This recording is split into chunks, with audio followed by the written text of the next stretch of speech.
মুসলমান, হে মুসলমান বাবারা, হে মুসলিম ভাইয়েরা, হে মুসলিম যুবক সন্তানেরা, আজ তোমার এই বাংলার মাটিতে শহীদ সাইফুল ইসলাম আলিফের রক্তের দাগ এখনো তোমাদের চট্টগ্রাম থেকে মুছে যায়নি। এখনো আমার আলিফ ভাইয়ের মাসুম শিশু কন্যার চিৎকার থেমে যায়নি। এখনো তার সাইফুল ইসলাম আলিফের মায়ের আহাজারি বন্ধ হয়নি। এখনো তার বিধবা স্ত্রীর শোক সম্পন্ন হয়নি। সেই বাংলার মাটিতে সেই উগ্রবাদী সন্ত্রাসীরা, ইসকনের সন্ত্রাসী জঙ্গি গোষ্ঠী আজ আমার ভাই আর তোমার বাবার তোমার ছেলে নয়, বরং আমাদের মা বোন আর কন্যাদের পিছনে তারা ষড়যন্ত্রের জাল বিস্তার করেছে। ওরা তাদের অপবিত্র হাত আমার বোনের ইজ্জত কেড়ে নেওয়ার জন্য হাত দারাজ করেছে। হে আলামিন পরিষদের এই লক্ষ জনতার ইসলামী মহাসম্মেলনের গৌরবদীপ্ত মুজাহিদিনরা, আমি তোমাদের কাছে জিজ্ঞাসা করতে চাই, যে হাত তোমার বোন তোমার কন্যার ইজ্জত লুণ্ঠন করার জন্য এগিয়ে আসবে, সে হাত গড়িয়ে দিতে চাই, ভেঙে গড়িয়ে দিতে চাই। আমরা ভারত সরকারকে পয়গাম দিয়ে দিতে চাই, তোমার সেবাদাসী কৃতদাসী শেখ হাসিনাকে দিয়ে বাংলার তৌহিদি জনতাকে তুমি দাবায় রাখতে পারো নাই। এবার তুমি ছদ্মাবরণে ইসকনের ষড়যন্ত্রকারী সন্ত্রাসী গোষ্ঠীকে আমার বাংলার নারীদের ইজ্জত দিয়ে ছিনিমিনি খেলবার জন্য তুমি লেলিয়ে দিয়েছ। আমরা হুঁশিয়ার করে দিতে চাই, বাংলাদেশ সরকারকে বলতে চাই, আলিফ হত্যাকাণ্ডের জন্য যথাযথ উপায়ে কাঠ গড়ায় দাঁড় করিয়ে বিচার করে ওদেরকে নিষিদ্ধ এখনো করেন নাই আপনারা। তাই আজ ওরা দুঃসাহস দেখায়, ওরা অসংখ্য অগণিত মুসলিম নারীদেরকে ভাগবা ট্রাপের মধ্যে ফেলে মুসলমানদের সরল প্রাণ মেয়েদেরকে কালা জাদু করে নানা ধরনের বশীভূতকরণের কার্যক্রমের মধ্য দিয়ে মুসলিম মায়েদের গর্ভে হিন্দুদের নাপাক বীর্যের সন্তান জন্ম দেওয়ার এক ভয়াবহ ষড়যন্ত্র নিয়ে ওরা মাঠে নেমেছে। মুসলমান, আমরা এখনো যদি ঘুমিয়ে থাকি, আরে কোন কন্যার যখন ইজ্জতের নিরাপত্তা থাকে না, কোন বোনের ইজ্জত যখন লুণ্ঠিত হয়, কোন মায়ের ইজ্জতের উপর যখন কোন সন্ত্রাসী হাত বাড়ায়, মায়ের সন্তান হিসাবে, বোনের ভাই হিসাবে, কন্যার বাবা হিসাবে বেঁচে থাকার চেয়ে মরে যাওয়া অনেক ভালো। মরতে না পারলে কচু গাছে গলায় দড়ি দেওয়া দরকার। আমরা শপথ নিতে চাই, আর কোন মায়ের ইজ্জত লুণ্ঠিত হতে দেব না, আর কোন আমার বোনকে ট্র্যাপে ফেলতে আমরা দেব না। আমার কোন কন্যার ইজ্জত নিয়ে যদি ছিনিমিনি খেলা হয়, টেকনাফ থেকে তেতুলিয়া বিদ্রোহের আগুন জ্বলবে, আগুন জ্বলবে, আগুন জ্বলবে। মদিনায় আল্লাহ নবী মদিনা সনদের মাধ্যমে একটা নতুন রাষ্ট্রের সূচনা করেছিলেন। আপনারা জানেন? কথা বলেন না কেন? মদিনা সনদের মাধ্যমে একটা নতুন রাষ্ট্রের সূচনা করেছিলেন। সেই মদিনায় তিনটা জাতি বসবাস করত, মুসলিম, ইহুদি আর হলো মুশরিক এবং পৌত্তলিক। তিন জাতির মধ্যে চুক্তি হয়েছিল, শান্তি চুক্তি। কেউ কারো বিরুদ্ধে যুদ্ধ করবে না, কেউ কারো বিরুদ্ধে শত্রুকে সাহায্য করবে না, কেউ কারো বিরুদ্ধে উস্কানি দিবে না। সর্বপ্রথম এই চুক্তি ভঙ্গ হয়েছিল ইহুদি গোত্র বনু কাইনুকায়ের মাধ্যমে। ঘটনা সিরাতের কিতাবের মধ্যে, ইতিহাসের কিতাবের মধ্যে বিস্তারিত লেখা হয় যে একজন মুসলিম নারী, সম্ভ্রান্ত মুসলিম নারী বাজারে গিয়েছে পণ্য খরিদ করতে। বাজারে বসে তিনি কোনো একটা দোকানদারের পণ্য, কোনো গম, জব অথবা খেজুর দেখতেছিলেন। পেছন থেকে এক ইহুদি, দুষ্ট এক ইহুদি, চরিত্রহীন এক লম্পট ইহুদি এসে সেই মুসলিম সম্ভ্রান্ত নারীর কাপড়, পরিধেয় বস্ত্র, সেই বস্ত্রের যে ইজার অর্থাৎ নিম্নাঙ্গে পরিধেয় বস্ত্র বস্ত্র, যেটাকে আমরা বর্তমানে আমাদের বাংলার আঞ্চলিক ভাষায় কোথাও পেটিকোট বলা হয়, ছায়া বলা হয়, এই জাতীয় কাপড় মদিনার নারীরা পরতেন। ওনার নিচের কাপড়টাকে পেছন দিক দিয়ে কাটা দিয়ে ওনার পিঠের সাথে যেই কাপড় পরিহিত উপরের জামা, সেই জামার সাথে আটকে দিয়েছে। দুষ্টমি করলো, ষড়যন্ত্র করলো, একজন মুসলিম নারীর ইজ্জত নিয়ে সে ছিনিমিনি খেললো। মুসলিম নারী বিষয়টা বুঝতে পারেন নাই, এটা হয়েছে তার অবচেতনে। দোকান থেকে যখন তিনি তার প্রয়োজন সেরে দাঁড়িয়ে গেলেন, দাঁড়িয়ে যাওয়ার সাথে সাথে তার পিঠের পিছন দিকে বিদ্ধ, শরীরের নিম্নাঙ্গের কাপড় আটকানো, সুতরাং দাঁড়ানোর সাথে সাথে নিম্নাঙ্গে পরিহিত, শরীরের নাভির নিচে পরিহিত কাপড়টা পিঠের উপরে উঠে গেল। কি ভয়াবহ এক চিত্র! সম্ভ্রান্ত একজন নারী, বাজারের মধ্যে শত শত মানুষের সামনে তার সতর খুলে গেল, তিনি চিৎকার করে বেহুশ হয়ে মাটির মধ্যে পড়ে গেলেন। দৃশ্যটা দেখলেন একজন সাহাবী, একজন মুসলিম, তার এক বোনের আর্তচিৎকার শুনলেন। মুসলমান সমাজের সামনে তাদের এক নারীর ইজ্জত সম্ভ্রমের উপর এক দুরাচার ইহুদির এইভাবে ষড়যন্ত্র আর হস্তক্ষেপ করতে দেখলো। দেখার পরে কি করলো তারা? নীরব হয়ে বসেছিলেন? কি করলেন? নিশ্চুপ হয়ে বসেছিলেন? না দেন দরবার করবেন সে অপেক্ষা করলেন? না, কোনো কিছু করেন নাই। তিনি দেখেছেন কোন ইহুদি এই ষড়যন্ত্র করেছিল। ওই ইহুদিরা মুসলিম নারীর এই অসম্মান দেখে অট্টহাসিতে ফেটে পড়লো, হাতে তালি মেরে মেরে তারা আনন্দ উল্লাস করতে লাগলো। এদিক দিয়ে মুসলিম আমার বোন, আমাদের মা, এক মুসলিম নারী বাজারে অপমানিত হয়ে শত শত মানুষের সামনে রাস্তায় বেহুশ হয়ে লুটিয়ে পড়লেন। এই দৃশ্য এক মুসলিম যুবক দেখে বরদাস্ত করতে পারলেন না।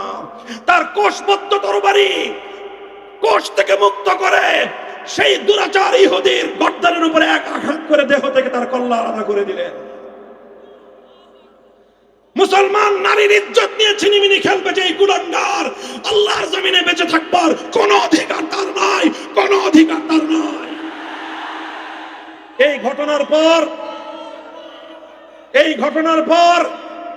ঘটনার পর সঙ্গে সঙ্গে পাল্টা আরেক ইহুদি সেই মুসলিম যুবকের উপর আক্রমণ করলো।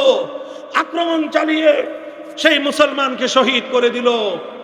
বাজারে তিনটা ঘটনা ঘটলো। আমার এক মুসলিম বোনের ইজ্জত নিয়ে ছিনিমিনি খেলা হলো, এক দুরাচার ইহুদিকে জাহান্নামে পাঠানো হলো, আর সেই মুসলমান এক বোনের ইজ্জতের আবরুর নিরাপত্তা রক্ষা করতে গিয়ে এক মর্দে মুজাহিদ মুসলমান সাহাবী শাহাদাতের রক্ত দিয়ে মদিনার জমিনে ইসলামের বিজয়ের কেতন, ইসলামের ইতিহাসকে তিনি গৌরবান্বিত করলেন।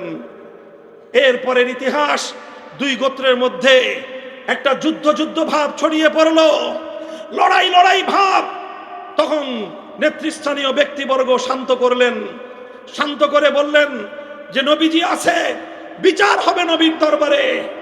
উভয় পক্ষ গেল, যাওয়ার পর কথাবার্তা শোনার পরে সরওয়ারে কায়নাত সাইয়্যিদুল কাউনাইন, মদিনা সনদের স্থপতি, মদিনা রাষ্ট্রের মহানায়ক মুহাম্মদ আরবি সাল্লাল্লাহু আলাইহি ওয়াসাল্লাম ঘোষণা করলেন, এক মুসলিম নারীর ইজ্জত নিয়ে যেই কুলাঙ্গার ইহুদিরা ছিনিমিনি খেলতে পারে, আমাদের এই সোনার মদিনায় সেই ইহুদিদের বসবাস করবার কোনো অধিকার নাই। আল্লাহ নবী সময় বেঁধে দিলেন 3 দিন। 3 দিন পরে বনু কাইনুকার কোন কুলাঙ্গারকে যদি মদিনায় খুঁজে পাওয়া যায়, তাকে শিরচ্ছেদ করে তার কল্লা ঝুলিয়ে রাখা হবে। ইতিহাস বলে এই বনু কাইনুকা নামক কুলাঙ্গার ষড়যন্ত্রকারী মুসলমান এক নারীর ইজ্জত নিয়ে ছিনিমিনি খেলার অপরাধে একটি সম্প্রদায়কে আল্লাহর নবী মদিনা থেকে বহিষ্কার করে দিলেন। বনু কাইনুকা এদের অপবিত্রতা থেকে পবিত্র মদিনার মাটি মুক্তি পেল। মুহতারাম হাজিরিন, আমরা সবাই সেই নবীর উম্মত। কথা বলেন ঠিক না বেঠিক? এক নারীর ইজ্জতের হেফাজত করবার জন্য একটি সম্প্রদায়ের সঙ্গে যিনি যুদ্ধ করতে এতটুকু দ্বিধা করেন নাই। মুসলমানদের কাছে নিজেদের জাতীয় নিরাপত্তার চেয়েও তার মা, বোন এবং তার কন্যার ইজ্জতের মূল্য বেশি। হে আমার বাংলার দামাল সন্তানেরা, হে জুলাই যোদ্ধার সন্তানেরা, তারা জুলাই আর আগস্ট জুড়ে গোটা বাংলার মাটিতে আকাশ বাতাস মুখরিত করে স্লোগান তুলেছিলে, দিল্লি না ঢাকা। আবার স্লোগান তুলো, দিল্লি না ঢাকা, দিল্লি না ঢাকা।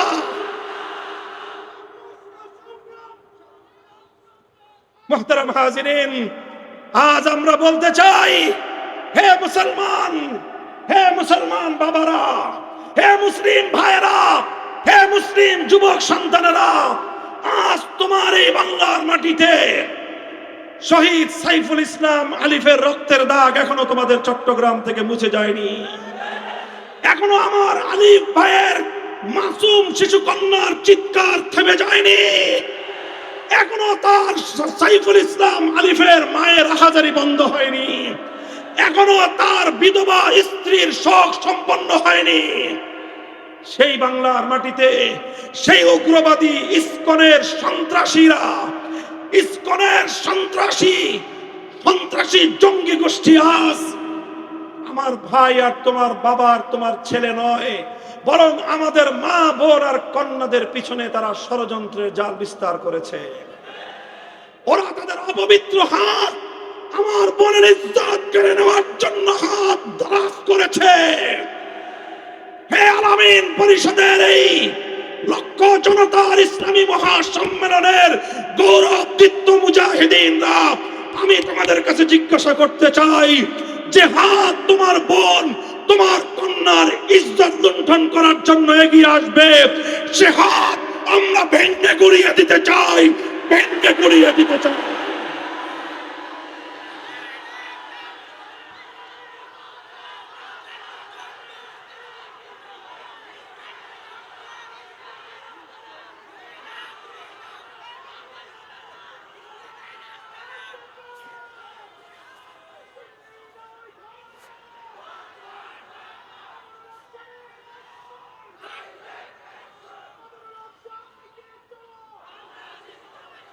আমরা ভারত সরকারকে পয়গাম দিয়ে দিতে চাই, তোমার সেবাদাসী কৃতদাসী শেখ হাসিনাকে দিয়ে বাংলার তৌহিদি জনতাকে তুমি দাবায় রাখতে পারো নাই। এবার তুমি ছদ্মাবরণে ইসকনের ষড়যন্ত্রকারী সন্ত্রাসী গোষ্ঠীকে আমার বাংলার নারীদের ইজ্জত নিয়ে ছিনিমিনি খেলবার জন্য তুমি লেলিয়ে দিয়েছো। আমরা হুঁশিয়ার করে দিতে চাই, বাংলাদেশ সরকারকে বলতে চাই, আলিফ হত্যাকাণ্ডের জন্য ইসকনকে যথাযথ উপায়ে কাঠগড়ায় দাঁড় করিয়ে বিচার করে ওদেরকে নিষিদ্ধ এখনো করেন নাই আপনারা। তাই আজ ওরা দুঃসাহস দেখায়, ওরা অসংখ্য অগণিত মুসলিম নারীদেরকে ভাগবা ট্রাপের মধ্যে ফেলে মুসলমানদের সরল প্রাণ মেয়েদেরকে কালা জাদু করে নানা ধরনের বশীভূতকরণের কার্যক্রমের মধ্য দিয়ে মুসলিম মায়েদের গর্ভে হিন্দুদের নাপাক বীর্যের সন্তান জন্ম দেওয়ার এক ভয়াবহ ষড়যন্ত্র নিয়ে ওরা মাঠে নেমেছে। মুসলমান, আমরা এখনো যদি ঘুমিয়ে থাকি, আরে কোন কন্যার যখন ইজ্জতের নিরাপত্তা থাকে না, কোন বোনের ইজ্জত যখন লুণ্ঠিত হয়, কোন মায়ের ইজ্জতের উপর যখন কোন সন্ত্রাসী হাত বাড়ায়, মায়ের সন্তান হিসাবে, বোনের ভাই হিসাবে, কন্যার বাবা হিসাবে বেঁচে থাকার চেয়ে মরে যাওয়া অনেক ভালো। মরতে না পারলে কচু গাছে গলায় দড়ি দেওয়া দরকার। আমরা শপথ নিতে চাই, আর কোন মায়ের ইজ্জত লুণ্ঠিত হতে দেব না, আর কোন আমার বোনকে ট্র্যাপে ফেলতে আমরা দেব না। আমার কোন কন্যার ইজ্জত নিয়ে যদি ছিনিমিনি খেলা হয়, টেকনাফ থেকে তেতুলিয়া বিদ্রোহের আগুন জ্বলবে, আগুন জ্বলবে, আগুন জ্বলবে।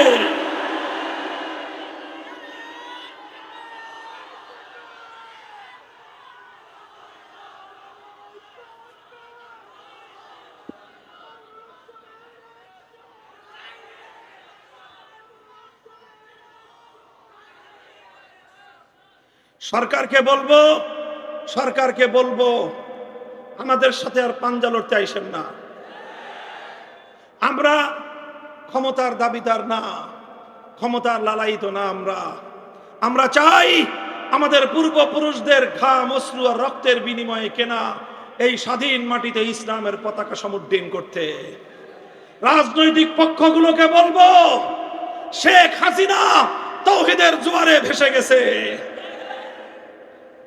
ভারতের মতো বিশাল সাম্রাজ্যের আশ্রিতা কৃতদাসী শেখ হাসিনাকে বাংলার মসনদ ধরে রাখতে পারে নাই। তাওহীদি জনতার রুদ্ধরস কতটা শক্তি রাখে জুলাই বিপ্লবের দিকে তাকিয়ে দেখেন। অনেকে বলবেন জুলাই বিপ্লব কি হুজুর ইসলামের বিপ্লব? আমি বলি যে না, জুলাই বিপ্লব ইসলামের বিপ্লব নয়। যেমন 2013 সালের বিপ্লব জুলাই বিপ্লব ছিল না। 2013 সালের শাপলা চত্বরের বিপ্লব জুলাই বিপ্লব ছিল না, তবে সেটা জুলাই বিপ্লবের ভিত তৈরি করেছে। মনে রাখবেন 2024-এর জুলাই বিপ্লবের মাধ্যমে বাংলার তরুণ ছাত্র জনতা এক নতুন প্রেরণা তারা অর্জন করেছে, নতুন সাহস তারা বুকে সঞ্চয় করেছে। জুলাই বিপ্লবে প্রমাণ হয়েছে বিপ্লবের জন্য কোনো রাজনৈতিক দল লাগে না। জুলাই বিপ্লব প্রমাণ করেছে বিপ্লবের জন্য কোনো বড় নেতার প্রয়োজন নাই। বিপ্লবের জন্য প্রয়োজন একদল বিপ্লবী সাহসী উদ্যমী তরুণ জনতার প্রয়োজন। আমরা বাংলার মাটিতে নতুন স্লোগান তুলতে চাই। বাংলার মানুষ অনেক রকম বাংলাদেশ দেখেছো, আমরা একবার সোনার বাংলাদেশ দেখেছি, স্বর্ণ কিছুই খুঁজে পাই নাই। নতুন বাংলাদেশ দেখেছি, পুরাতন বস্তা পচা ছাড়া আর কিছুই পাই নাই। সবুজ বাংলাদেশ দেখেছি, ধূসর মরুভূমি ছাড়া কিছুই দেখি নাই। ডিজিটাল বাংলাদেশ দেখেছি, বাংলার মাটি থেকে কোটি কোটি ডলার পাচার করে বেগমপাড়া গড়া ছাড়া আর কোনো ডিজিটাল আমরা কোনো কিছুর উন্নতি দেখি নাই। সোনার বাংলাদেশ দেখা শেষ, নতুন বাংলাদেশ দেখা শেষ, সবুজ বাংলাদেশ দেখা শেষ, ডিজিটাল বাংলাদেশ দেখা শেষ। এবারের বাংলাদেশ হবে ইসলামের বাংলাদেশ, খেলাফতের বাংলাদেশ।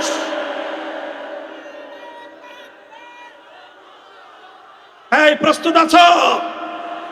বিপ্লবের জন্য প্রস্তুতি গ্রহণ করো, বিপ্লবের জন্য নিজেদেরকে প্রস্তুত করো। খোদার দরবারে অস্ত্র ছেড়ে ফরিয়াদ করো, ঘাম ঝরানো মেহনত আর শ্রম দাও, বুকের মধ্যে শাহাদাতের রক্ত সঞ্চয় করো। এ মাটি আমার পূর্বপুরুষরা আজাদ করেছে, এ মাটির চূড়ান্ত গন্তব্য হবে সোনার মদিনার ইসলাম ইনশাআল্লাহ। আল্লাহ পাক রব্বুল আলামিন কবুল করেন।